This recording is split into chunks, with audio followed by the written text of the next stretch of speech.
এই কথাগুলি মনে রেখো, জীবনে অনেক কাজে লাগবে। যখন তুমি একা থাকবে তখন তুমি তোমার চিন্তা ভাবনাকে নিয়ন্ত্রণ করবে। যখন তুমি বন্ধুদের সঙ্গে থাকবে তখন নিজের জিভকে নিয়ন্ত্রণ করবে, বেশি লালসা না জন্মায়।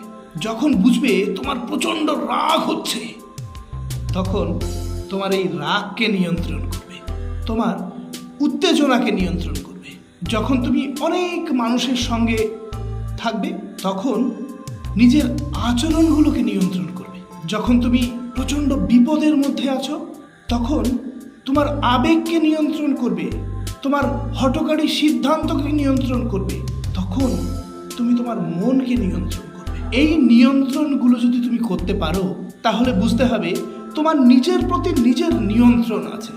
আর যার নিজের প্রতি নিজের নিয়ন্ত্রণ আছে তাকে পায় কে?